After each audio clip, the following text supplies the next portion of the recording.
Praise the Lord. വേഗം വരുന്നവനായ യേശു ക്രിസ്തുവിൻ്റെ നാമത്തിൽ എല്ലാവർക്കും എൻ്റെ സ്നേഹവന്ദനത്തെ അറിയിക്കുന്നു. വാത്സല്യ സഹോദരങ്ങളെ, സന്തോഷത്തോടെ സമാധാനത്തോടെ ഇന്ന് പകൽക്കാലം നമുക്ക് ദൈവത്തിൻ്റെ പാദപീഠത്തിലായിരിക്കാൻ സർവശക്തനായ ദൈവം തന്ന മഹാഭാഗ്യത്തിനായി ഞാൻ ദൈവത്തിന് നന്ദി പറയുന്നു. എത്രയോ പേര് ആക്സിഡൻറ്റ് മൂലം ഹോസ്പിറ്റലിലായിരിക്കുന്നു. കൈകാലുകൾ തകർന്നും നുറുങ്ങിയും ഭാരപ്പെട്ടും ഒരുപാട് വേദനയോടെ ആയിരിക്കുന്നവരുണ്ട്. ഇന്നലെ രാത്രികാലം കിടക്കൽ ചെന്ന് കിടന്നിട്ട് എഴുന്നേൽക്കാൻ കഴിയാത്തവരുണ്ട്. നമ്മുടെ ഈ സമൂഹത്തിൽ നോക്കിക്കഴിഞ്ഞാൽ എന്തെല്ലാം പ്രയാസങ്ങൾ, രോഗങ്ങൾ കൊണ്ടും കടഭാരങ്ങൾ കൊണ്ടും ബുദ്ധിമുട്ടുകൾ കൊണ്ടും തലമുറകളെ ഓർത്തും കടഭാരം കൊണ്ടും ഒക്കെ മനുഷ്യരിങ്ങനെ ഞെരുങ്ങി എന്ത് ചെയ്യണമെന്നറിയാതെ മുന്നോട്ട് പോകാൻ കഴിയാതെ ഭാരപ്പെടുന്ന പ്രിയപ്പെട്ടവരുണ്ട്. കുഞ്ഞുങ്ങൾക്ക് പറഞ്ഞു വെച്ച വിവാഹം നടക്കാത്തത് കൊണ്ട് ആ സമയമെടുത്ത് എത്തുന്തോറും വളരെ വേദനയോടെ സങ്കടത്തോടെ ആയിരിക്കുന്ന മാതാപിതാക്കളുണ്ട്. ഹല്ലേലൂയ, സ്തോത്രം. നാളുകൾ കൊണ്ട് ഉപവസിച്ച് പ്രാർത്ഥിച്ചിട്ട് ഒരു തലമുറയ്ക്ക് വേണ്ടി കാത്തിരുന്നിട്ട് ഒരു കുഞ്ഞ് ജനിക്കാത്തത് കൊണ്ട് വളരെ നിരാശയിലിരുന്നു കൊണ്ട് ദൈവത്തിൽ നിന്ന് പോലെ അകന്നിരിക്കുന്ന വ്യക്തി ജീവിതങ്ങൾ എന്നെ കേൾക്കുന്നുണ്ട്. ഹല്ലേലൂയ, സ്തോത്രം. എന്നെ കേൾക്കുന്ന സഹോദരങ്ങളെ, നിങ്ങളുടെ ജീവിതത്തിൽ നിങ്ങൾക്ക് വിരോധമായി പിശാചി എത്ര പോരാടിയാലും ദാനിയേലിനെ പോലെ, ഏലിയാവിനെ പോലെ, ഇയ്യോബിനെ പോലെയും പ്രാർത്ഥിക്കുവാൻ നിങ്ങൾ തയ്യാറാണെങ്കിൽ നിശ്ചയമായും നിങ്ങൾക്ക് വേണ്ടി പ്രവർത്തിക്കുവാൻ കർത്താവ് തയ്യാറാണ്. ഹല്ലേലൂയ, സ്തോത്രം. ഇന്ന് പകൽക്കാലം ഹല്ലേലൂയ, ദേവദാസനൊരു വചനം ഇട്ടിരുന്നു. ഹല്ലേലൂയ, സ്തോത്രം. ആ വാക്യം കണ്ടപ്പോൾ ഞാൻ ഓർത്തു, ഇത് ഓരോ ദൈവഭക്തനും ദാസന്മാർക്കും പറയുവാനുള്ളതാണ്. ഹല്ലേലൂയ, സ്തോത്ര. കൊലോസ്യർക്കെഴുതിയ ലേഖനം 2-ാമത്തെ അധ്യായം 2-ാമത്തെ തിരുവചനം. അവർ ക്രിസ്തു വന്ന ദൈവമർമ്മത്തിൻ്റെ പരിജ്ഞാനവും വിവേകപൂർണതയുടെ സമ്പത്തും പ്രാപിപ്പാൻ തക്കവണ്ണ സ്നേഹത്തിൽ ഏകീഭവിച്ചിട്ട് ഹൃദയങ്ങൾക്ക് ആശ്വാസം ലഭിക്കണം എന്ന് വെച്ച് ഞാൻ എത്ര വലിയ പോരാട്ടം കഴിക്കുന്നു എന്ന് നിങ്ങൾ അറിയുവാൻ ഞാൻ ഇച്ഛിക്കുന്നു ഞാൻ ഇച്ഛിക്കുന്നു. എൻ്റെ സഹോദരങ്ങളെ, എത്ര അനുഗ്രഹിക്കപ്പെട്ട തിരുവചനം ഇത്.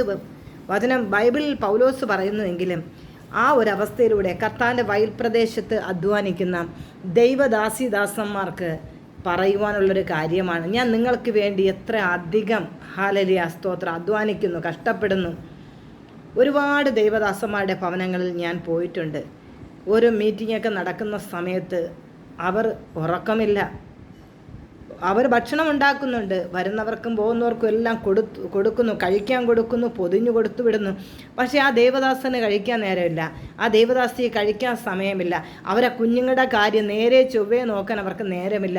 കാരണം പൗലോസ് പറഞ്ഞ കർത്താവ് ഏൽപ്പിച്ച വേല അവർ ഉദാസീനതയില്ലാതെ അവർ വിശ്വസ്തയോടെ ചെയ്യുന്നത് കൊണ്ട് അവരുടേതായ പല കാര്യങ്ങളും മാറ്റിവെച്ചാണ് അവർ ഓടി നടക്കുന്നത്.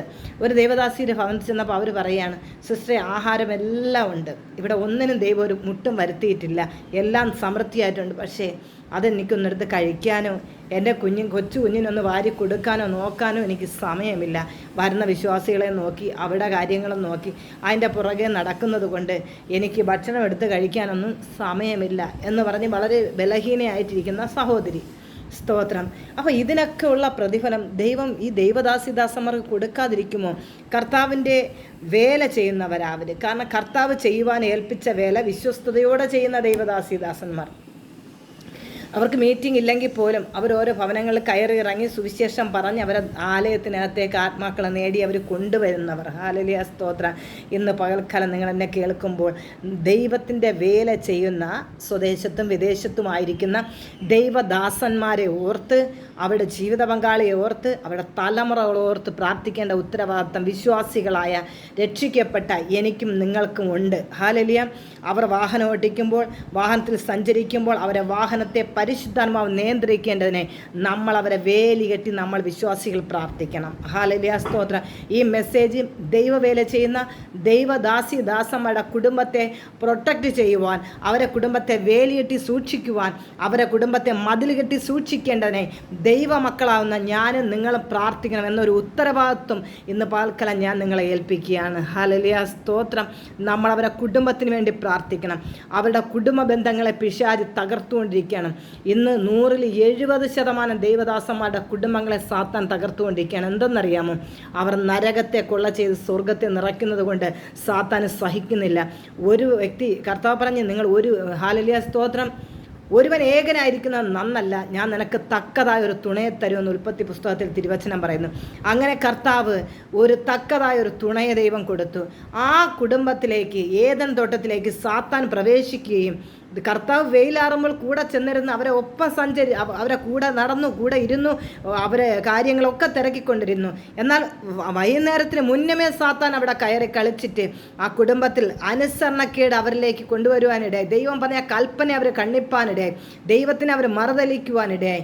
ഇന്ന് പകൽക്കാലം എന്നെ കേൾക്കുന്ന സഹോദരങ്ങളെ, അങ്ങനെയാണെങ്കിൽ ഇത്രത്തോളം ശക്തമായിട്ട് ദൈവത്തിന് വേണ്ടി പ്രയോജനപ്പെടുന്ന ദൈവദാസിദാസന്മാരുടെ കുടുംബത്തെ തകർക്കുവാൻ പിശാചി വെല്ലുവിളിച്ചത് പോരാടാതിരിക്കത്തില്ല. നിശ്ചയം അവരെ കുടുംബത്തെ തകർക്കാൻ സാത്താൻ പ്രവർത്തിക്കുമ്പോൾ നമ്മുടെ ദൈവദാസനെ ഓർത്ത്, കുടുംബത്തെ ഓർത്ത്, തലമുറ ഓർത്ത് നമ്മൾ കരയണം. അവർ നമുക്ക് വേണ്ടി ഇടിവിൽ നിൽക്കുമ്പോൾ, നമ്മുടെ കുഞ്ഞുങ്ങൾക്ക് വേണ്ടി, നമ്മുടെ പ്രിയപ്പെട്ടവർക്ക് വേണ്ടി, നമ്മുടെ ദൈവദാസിദാസന്മാർ അവർ നമുക്ക് വേണ്ടി ഇടിവിൽ നിൽക്കുമ്പോൾ അവരെ വഹിച്ച് പ്രാർത്ഥിക്കേണ്ട കടമ നമുക്കുണ്ട്. അവർ നമുക്ക് വേണ്ടി മധ്യസ്ഥ അണച്ച് പ്രാർത്ഥിച്ചിട്ട് അവർ കടന്നു പോകുമ്പോഴേ നമ്മൾ അനുസരണക്കേട് കാണിച്ചാൽ, നമ്മൾ വചനത്തിന് വിരുദ്ധമായിട്ട് നമ്മൾ പ്രവർത്തിച്ചാൽ ഇതിൻ്റെ അടി ലഭിക്കുന്നത് അവർക്കാണ്. ആർക്ക്? ഈ നമുക്ക് വേണ്ടി മധ്യസ്ഥ അണച്ച ദൈവദാസനും ദാസിക്കും വേണ്ടി. ഇതിനെക്കുറിച്ച് നിങ്ങൾ എത്ര പേർ ചിന്തിച്ചിട്ടുണ്ടാവുമെന്ന് എനിക്കറിയത്തില്ല. അവർ ദൈവദാസന്മാരെ കുടുംബങ്ങൾ ഐക്യതയോടെ ഇരിക്കുവാനും അവിടെ പിശാച് കയറാതിരിക്കുവാനും സാത്താൻ്റെ കരങ്ങളിൽ ദൈവം വിട്ടുകൊടുക്കാതിരിക്കാനും ശക്തമായി പ്രാർത്ഥിക്കുക. ദൈവദാസന്മാരുടെ തലമുറകളെ ഓർത്ത് പ്രാർത്ഥിക്കുക. തലമുറകൾ നശിച്ചുകൊണ്ടിരിക്കുന്നു. ഇന്നത്തെ കാലത്തെ കുഞ്ഞുങ്ങളാണ്, അവർ ഈ ലോകത്തിലാണ് ജീവിക്കുന്നത്. ഈ ലോകത്തിലെ ഓരോ വിഷയങ്ങൾ അവരുടെ ലൈഫിലേക്ക് കയറി വന്ന് ആ കുഞ്ഞുങ്ങളെ വചനാടിസ്ഥാനത്തിൽ നിന്ന് മാറ്റിക്കൊണ്ടിരിക്കുന്നു. അവിടെ തലമുറകളെ ഓർത്ത് നിങ്ങൾ കരയുക. നമുക്ക് പ്രാർത്ഥിക്കാം. ആ തലമുറകളെ ദൈവം സൂക്ഷിക്കേണ്ടതിനായി, ദേവദാസനെ കുടുംബത്തെ സൂക്ഷിക്കേണ്ടതിനായി, അവർ പോകുന്ന വാഹനത്തെ നിയന്ത്രിക്കേണ്ടതിനായി ഒരു നിമിഷം നിങ്ങൾ എന്നോട് ചേർന്ന് നമ്മുടെ ദൈവദാസിദാസന്മാരെ കുടുംബത്തെ ഓർത്ത് നമുക്ക് പ്രാർത്ഥിക്കാമോ? കണ്ണുകളടയ്ക്കാം. കർത്താവെ, നന്ദി നിറഞ്ഞ ഹൃദയത്തോടെ തിരുപാദപിടത്തിലേക്ക് ഞങ്ങൾ അടുത്തു വരുന്നു. സ്വദേശത്തും വിദേശത്തുമായിരുന്നു കൊണ്ട് എൻ്റെ ഒപ്പം ഇന്ന് പകൽക്കാലം പ്രാർത്ഥിക്കുന്ന എല്ലാ മക്കളെയും യേശുവിൻ്റെ രക്തത്താലും വചനത്താലും അടിയൻ മുദ്രയിടുന്നു.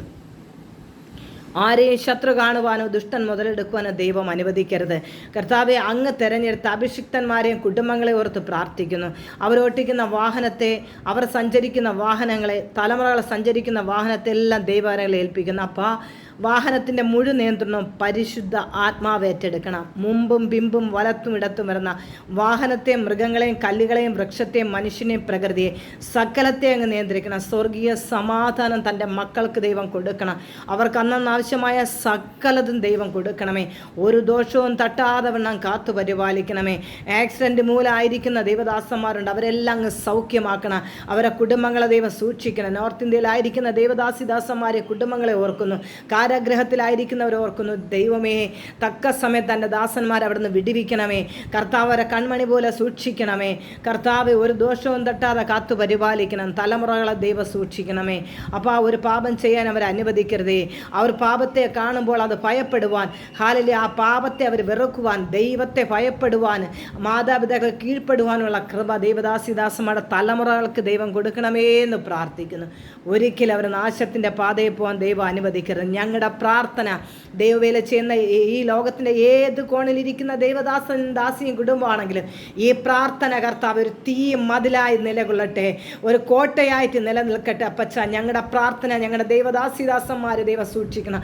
അവരുടെ പ്രാർത്ഥനയാണ്, അവരുടെ കണ്ണുനീരാണ്, അവരുടെ ഉപവാസമാണ് ഞങ്ങൾ എന്നും ജീവനോടെ ശേഷിച്ചിരിക്കുന്നത്. അത് ഓർമ്മയോടെ ഞങ്ങൾ കർത്താവ് ഓർത്ത് ദൈവസ്ഥാനം ഞങ്ങൾ നന്ദി പറയുകയാണ്. ദൈവദാസന്മാരെയും കുടുംബങ്ങളെല്ലാം ദൈവം അനുഗ്രഹിക്കണം. കർത്താവ് അതിരുകളെല്ലാം വിശാലമാക്കണമേ. ദൈവവേല ചെയ്യുവാൻ ഭവനമില്ല എങ്കിൽ കർത്താവെ, ഭവനങ്ങൾ മാറി മാറി താമസിക്കുന്ന ദൈവദാസിദാസന്മാരുണ്ട്, അവർക്ക് ദൈവം അനുഗ്രഹിക്കപ്പെട്ട ഭവനത്തെ കൊടുക്കണം. മനോഹരമായ വാഹനങ്ങളെ കൊടുക്കണമേ. കർത്താവെ, അവരുടെ മിനിസ്ട്രി പ്രവർത്തനങ്ങൾക്ക് ആവശ്യമായ മൈക്ക് സെറ്റ്, സകല സജ്ജീകരണങ്ങൾ ദൈവം ഒരുക്കി കൊടുക്കണമേ. ഈ നാളുകളിൽ അധികമായിട്ട് ദൈവത്തിന് വേണ്ടി പ്രയോജനപ്പെടുവാൻ ദൈവദാസിദാസന്മാരെ ദൈവം സഹായിക്കണമേ.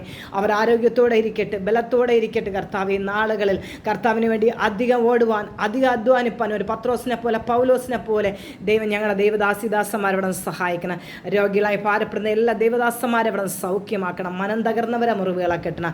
ആത്മീയമായി, ഭൗതികമായി, ശാരീരികമായി കർത്താവ് ഞങ്ങളുടെ ദാസിദാസന്മാരെ ഞങ്ങൾ ഒരുമിച്ച് അനുഗ്രഹിച്ച് പ്രാർത്ഥിക്കുന്നു. ഈ പ്രാർത്ഥന അവർക്ക് കോട്ടയും കാവലുമായിരിക്കട്ടെ. യേശുവിൻ നാമത്തിൽ തന്നെ. ആമേൻ. സ്തോത്രം. പ്രിയ സഹോദരങ്ങളെ, ഇന്ന് മുതലൊരു തീരുമാനമെടുക്കുക. നമ്മുടെ കുടുംബത്തിന് വേണ്ടി പ്രാർത്ഥിക്കുമ്പോൾ, നമ്മുടെ ദേശക്കാർക്കും ചാർച്ചക്കാർക്കും വേണ്ടി പ്രാർത്ഥിക്കുമ്പോൾ, നമ്മുടെ ദേവദാസന്മാരെ, നമ്മുടെ ദേവദാസിമാരെ, അവരുടെ തലമുറകളെ നമ്മളെ മക്കൾക്ക് പ്രാർത്ഥിക്കുന്നത് പോലെ അവരോർത്ത് പ്രാർത്ഥിക്കുക. അവരുടെ പ്രാർത്ഥനയാണ് ഇന്ന് നമ്മൾ ദൈവത്തെ അറിഞ്ഞതും നമ്മളിന്ന് ദൈവനാമത്തിന് വേണ്ടി നിൽക്കുന്നതും നമ്മൾ അനുഭവിക്കുന്ന അനുഗ്രഹവും നന്മയെല്ലാം അവരുടെ കണ്ണുനീര്, അവരുടെ പ്രാർത്ഥനയാണ്, അവരുടെ ഉപവാസം നമ്മൾ മറക്കരുത്. കർത്താവ് എല്ലാവരെയും അനുഗ്രഹിക്കട്ടെ. സ്തോത്രം.